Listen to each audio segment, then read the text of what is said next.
ఊరూరా డాక్టర్ బాబాసాహెబ్ అంబేద్కర్ పేరు మీద పెద్ద ఎత్తున కులాలకు అతీతంగా పనిచేసేటువంటి వర్గాలు ఉంటాయి.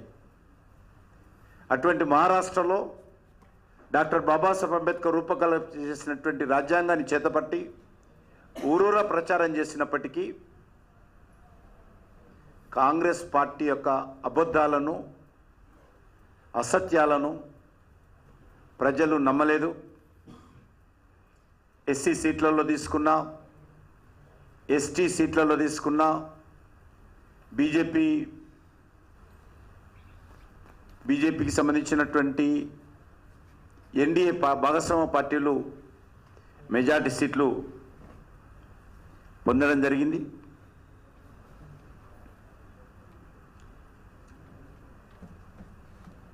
ఈరోజు మనం చూస్తూ ఉన్నాం, బీజేపీ నాయకత్వంలో ఎక్కడైతే ప్రభుత్వాలు ఉన్నాయో, ఈరోజు మహారాష్ట్రలో భారతీయ జనతా పార్టీ నేతృత్వంలో మూడవసారి అధికారంలోకి వచ్చాం. మేము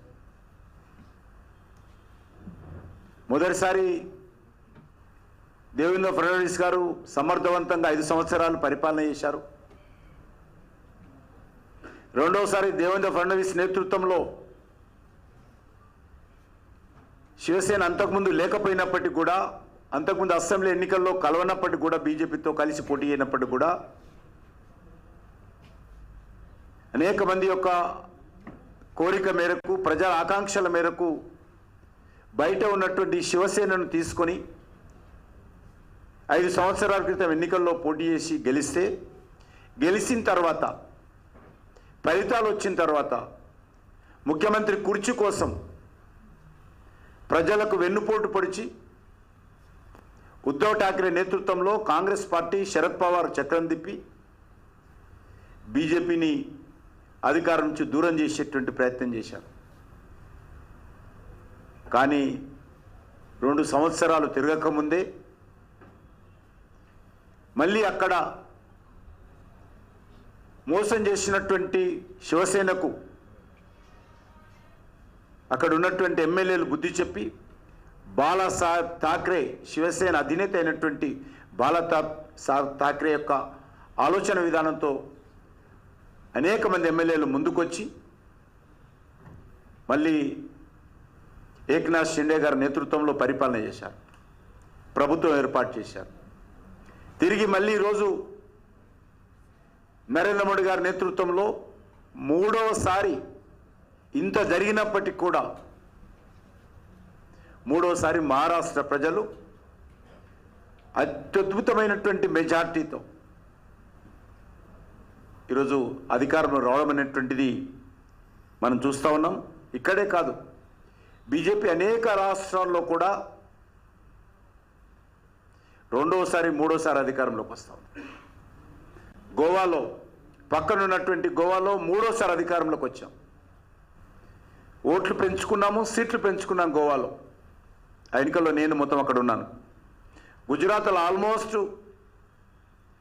మరి వరుసగా గత 5-6 టర్మ్స్గా భారతీయ జనతా పార్టీ వరుసగా గెలుస్తూ ఉంది. హర్యానాలో రెండవసారి అధికారంలోకి వచ్చాం. మహారాష్ట్రలో ఈరోజు చూస్తే మూడోసారి అధికారంలోకి వచ్చాం. మధ్యప్రదేశ్లో అనేక దఫాలుగా అధికారంలోకి వస్తూ ఉన్నాం. యూపీ ఎలక్షన్ చూసినట్లయితే రెండోసారి అధికారంలోకి వచ్చాం. ఉత్తరాఖండ్లో రెండోసారి అధికారంలోకి వచ్చాం. అస్సాంలో రెండోసారి అధికారంలోకి వచ్చాం. ఈ రకంగా అనేక రాష్ట్రాలలో భారతీయ జనతా పార్టీ మేము చేసినటువంటి పనిని నరేంద్ర మోడీ గారి నేతృత్వంలో ప్రజలకు చూపించి అధికారంలోకి వచ్చాము.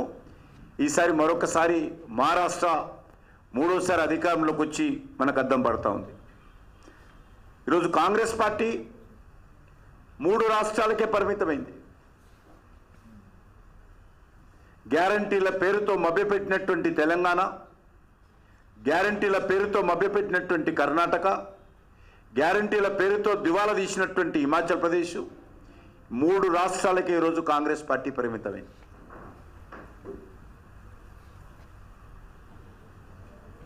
అంతేకాదు ఈరోజు అనేక రకాల బై ఎలక్షన్స్లో ఇక యూపీ మాదే అని చెప్పి ప్రచారం చేసుకున్నటువంటి సమాజ్వాదీ పార్టీ విచిత్రం ఏంటంటే 9 శాసనసభ స్థానాలకు ఉప ఎన్నికలు జరిగితే కాంగ్రెస్ పార్టీ భారతీయ జనతా పార్టీని అడ్డుకోవాలి, భారతీయ జనతా పార్టీ గెలవకూడదు అని చెప్పి ఒక్క సీటు కూడా పోటీ చేయకుండా 9కి 9 సీట్లు సమాజ్వాదీ పార్టీకి కాంగ్రెస్ పార్టీ అప్పగించింది బై ఎలక్షన్స్లో. అయినప్పటికీ కూడా అక్కడ 7 సీట్లు 9 సీట్లలో 7 సీట్లు భారతీయ జనతా పార్టీ మాకు అలయన్స్ పార్టీ గెలిచింది.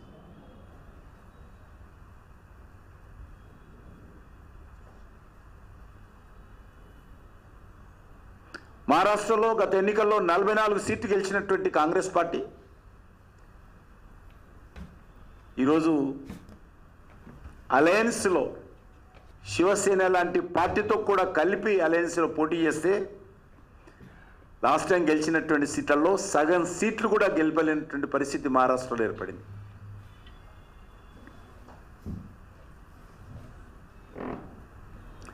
చాలా నవ్వొస్తుంది మహారాష్ట్ర ఎన్నికలు చూస్తే. ఎన్నికలు ఫలితాలు రాకముందే బాంబే ఎయిర్పోర్ట్లో 4 విమానాలు సిద్ధం చేసి పెట్టారు. 4 విమానాలు, పైలట్స్ కూడా వచ్చి కూర్చున్నారు విమానాలలో. ఎమ్మెల్యేలకు కావాల్సినటువంటి భోజనాలు కూడా విమానాలలో రెడీ చేశారు. ఫలితాలు రాగానే వాళ్ళందరినీ తెలంగాణ రాష్ట్రాన్ని కొంతమందిని, కర్ణాటక కొంతమందిని తరలించేటువంటి అద్భుతమైనటువంటి ప్లానింగు, ప్రజల ఆలోచనను, ప్రజల నాడిని పసిగట్టలేనటువంటి కాంగ్రెస్ పార్టీ పథకాలు సిద్ధం చేసుకొని ఈరోజు దేశ ప్రజల ముందు మరోసారి నవ్వులపాలైంది.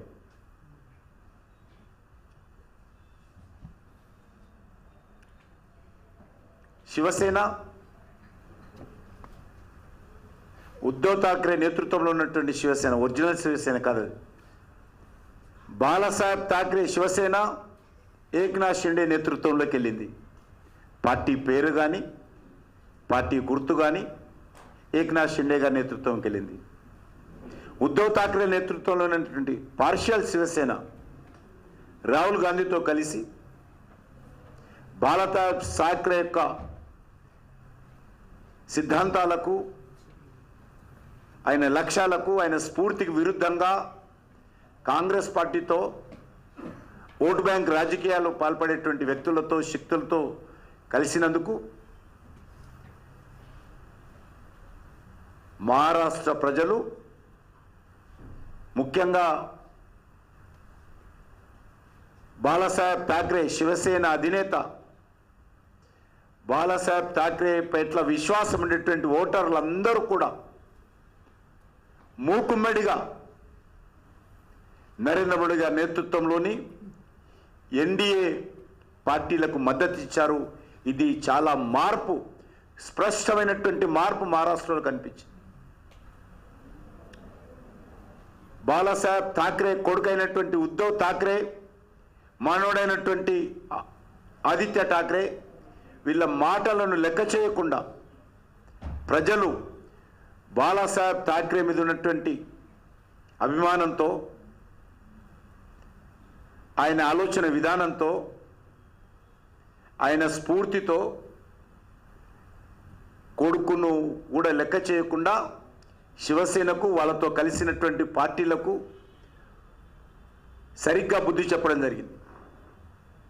ఈరోజు ఆ వచ్చిన కొన్ని సీట్లు, ఉద్ధవ్ ఠాక్రేకి వచ్చినటువంటి కొన్ని సీట్లు కూడా శివసేన ఓట్లు కాదది, శివసేన వ్యతిరేక ఓట్లతో ఆ సీట్లు వచ్చాయి. కూడా నిజమైనటువంటి శివసేన టోటల్గా నరేంద్ర మోడీ గారి నేతృత్వంలో ఎన్డీఏ పక్కన చేరింది. ప్రజలు చాలా చైతన్యవంతులైన విషయం మరొకసారి మహారాష్ట్ర ఎన్నికల్లో స్పష్టమైంది. శివసేన పెట్టింది ఎందుకు, శివసేన ఏ లక్ష్యాల కోసం పెట్టారు, ఆయన కొడుకు పార్టీని ఎవరి చేతిలో పెట్టాడు, దానికి వ్యతిరేకంగా ప్రజలు ఏ రకంగానైతే శివసేన ఎమ్మెల్యేలు ఉద్ధవ్ ఠాక్రే మీద తిరుగుబాటు చేశారో మహారాష్ట్ర ప్రజలు కూడా ఉద్ధవ్ ఠాక్రే మీద తిరుగుబాటు చేసి బాలాసాహెబ్ ఠాక్రే యొక్క ఆలోచన విధానంతో నరేంద్ర మోడీ గారి నాయకత్వానికి అండగా నిలబడడం అనేటువంటిది ఎన్నికల్లో మరొక ప్రత్యేకతని సందర్భంగా పనిచేస్తాం. మహారాష్ట్ర ప్రజలు వారసత్వాన్ని చూడలే.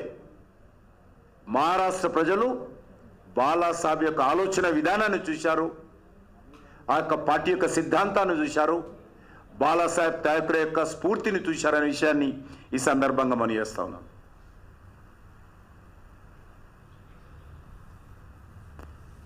మహారాష్ట్ర ఎన్నికల్లో రాజకీయ అవకాశవాదం అహంకారంతో మునిగిపోయేటువంటి నావనెక్కినటువంటి కాంగ్రెస్ పార్టీ కానీ ఉద్ధవ్ ఠాక్రేను కానీ రాజకీయ కురువృద్ధుడుగా నా కనుసైగల్లో మహారాష్ట్ర నడుస్తుందని, నా కనుసైగల్లో మరాఠవాడ ఉంటుందని ప్రగల్భాలు పలిపెట్టేటువంటి శరద్ పవార్ గారి పట్ల కూడా ప్రజలు ఏ రకంగా తీర్పునిచ్చారో మనము అర్థం చేసుకోవచ్చు.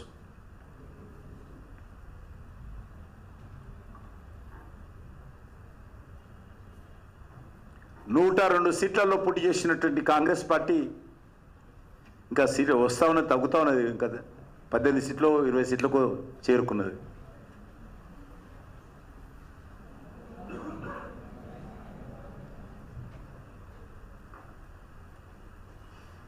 ఈరోజు మనం చూస్తూ ఉన్నాం,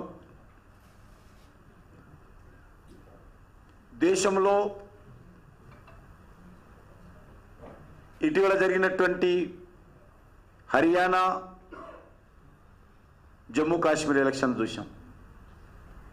జమ్మూ కాశ్మీర్లో అత్యధికమైనటువంటి ఓట్లతో, గతంలో ఎన్నడూ లేనటువంటి సీట్లతో జమ్మూ కాశ్మీర్ యొక్క ప్రజలు మద్దతు కూడగట్టుకున్నాం. హర్యానాలో ఎవరు ఊహించని విధంగా అత్యధికమైనటువంటి సీట్లతో హర్యానాలో భారతీయ జనతా పార్టీ ప్రభుత్వం వచ్చింది. ఈరోజు వచ్చినటువంటి ఫలితాలు చూసినట్లయితే ఒక ప్రత్యేకమైనటువంటి పరిస్థితుల్లో జార్ఖండ్లో మేము అనుకున్నటువంటి లక్ష్యాలను నిలబెట్టకపోయినా మా పాత్ర మేము పోషించాము. గతంలో సీట్లు కానీ ఓట్లు కానీ మాకు అంతే వచ్చాయి. కానీ మహారాష్ట్రలో చూస్తే మా ఓట్ల సంఖ్య, సీట్ల సంఖ్య చాలా గణనీయంగా మహారాష్ట్రలో భారతీయ జనతా పార్టీకి రావడం జరిగింది. ఈరోజు గ్రామీణ ప్రాంతాలు తీసుకున్నట్లయితే మహారాష్ట్రలో 138 సీట్లుంటే వీళ్ళందరూ కలిసి 28 సీట్లకు వచ్చాయి. మాకు బీజేపీకి 138 సీట్లు వస్తే రూరల్ ఏరియాలో కాంగ్రెస్ పార్టీ నేతృత్వంలోని మరి కూటమికి 28 సీట్లు వచ్చాయి. ఇంకా తగ్గుతూ ఉన్నాయి చూస్తూ ఉంటే. ఈరోజు చూస్తుండాలి, సంజయ్ రౌత్ అనేటువంటి ఒక పనికిరాని ఒక రాజకీయ నాయకుడు ఉన్నాడు. ఆయన కనీసం చెప్పడానికి సిగ్గునిపించదు. ఆయన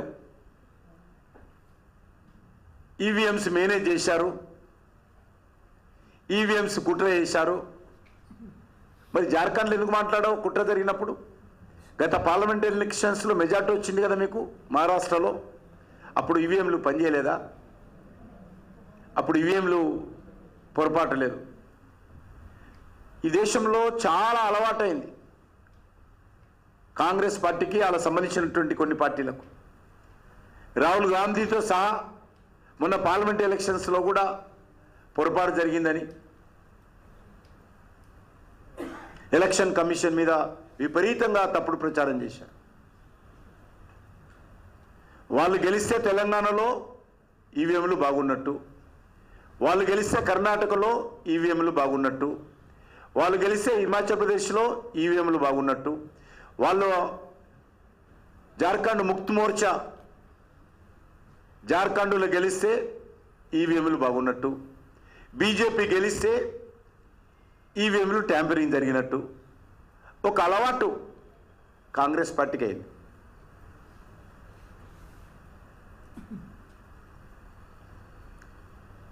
రాజ్యాంగబద్ధమైనటువంటి సంస్థలను నిర్వీర్యం చేయడము, ఇతర దేశాలకు వెళ్ళి భారతీయ జనతా పార్టీ పట్ల, భారతదేశం పట్ల, నరేంద్ర మోడీ పట్ల విషయం చల్లడము, దేశ వ్యతిరేక కార్యక్రమాలు చేపట్టడము కాంగ్రెస్కి అలవాటైంది. ఈరోజు జరిగినటువంటి ఉప ఎన్నికల్లో కూడా భారతీయ జనతా పార్టీ ఇతర పార్టీలకు సంబంధించినటువంటి సీట్లలో కూడా పాగా వేసింది. ఇంకా పూర్తిస్థాయి ఫలితాలు రాలేదు. 2 పార్లమెంట్ సీట్లుంటే నాందేడు సీటును బీజేపీ నిలబెట్టుకునేటువంటి ప్రయత్నం చేస్తుంది. ఫలితాలు పూర్తిగా వస్తాయి. అదేవిధంగా రాహుల్ గాంధీ రాజీనామా చేసినటువంటి సీట్లో బీజేపీ గట్టి పోటీ, ప్రధాన ప్రతిపక్షంగా పాత్ర అక్కడ మరి సోనియా గాంధీ కుటుంబ సభ్యురాలైనటువంటి ప్రియాంకకు పోటీగా బీజేపీ ఒక సాధారణ మహిళా కార్యకర్తను పోటీ పెట్టి నిలబడడం జరిగింది. ఓవరాల్గా దేశమంతా కూడా ఈరోజు, ఎందుకంటే మహారాష్ట్ర చాలా కీలకమైనటువంటి రాష్ట్రం మన దేశంలో, ఉత్తరప్రదేశ్ అతిపెద్ద రాష్ట్రమైనప్పటికీ మహారాష్ట్ర ఆర్థిక రాజధాని మన దేశానికి.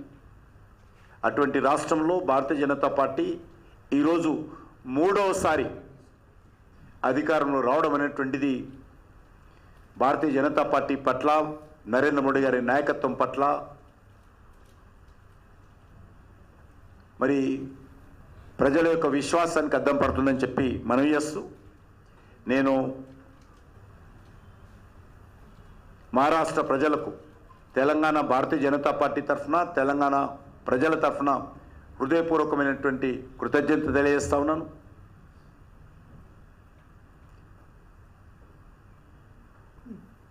ఈరోజు ఎన్డీఏ భాగస్వామ్య పార్టీలైనటువంటి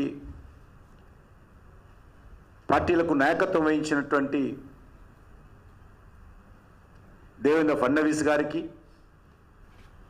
ఏక్నాథ్ షిండే గారికి, అజిత్ పవార్ గారికి కూడా శుభాకాంక్షలు తెలియజేస్తా ఉన్నాను. ధన్యవాదాలు.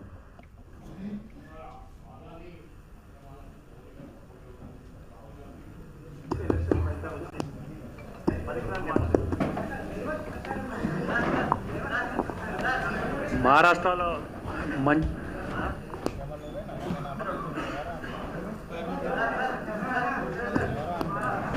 ఇప్పుడు ఒకటి గుర్తుపెట్టుకోండి, రేవంత్ రెడ్డి ప్రచారం పనిచేయలేదు. రేవంత్ రెడ్డి తెలంగాణ ప్రజలకు సంబంధించినటువంటి కోట్ల రూపాయలు ఆయన పార్టీ తరఫున వసూలు చేసి మహారాష్ట్రకు పంపించినా కూడా పనిచేయలేదనే విషయం అర్థం చేసుకోండి.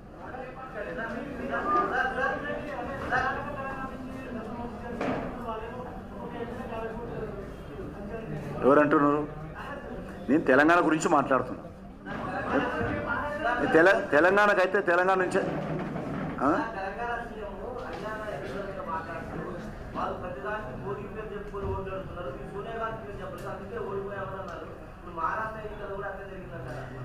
ఇప్పుడు అది ఆయన అడగాల ప్రశ్న. ఇప్పుడు రాహుల్ గాంధీ ఎక్కడెక్కడ అడుగు పెడితే, ఎక్కడెక్కడ ప్రచారం చేస్తే, ఇక్కడ తెలంగాణలో టీఆర్ఎస్ పోవాలని ప్రధానమైనటువంటి లక్ష్యము, కాంగ్రెస్ పార్టీ ఇచ్చినటువంటి 6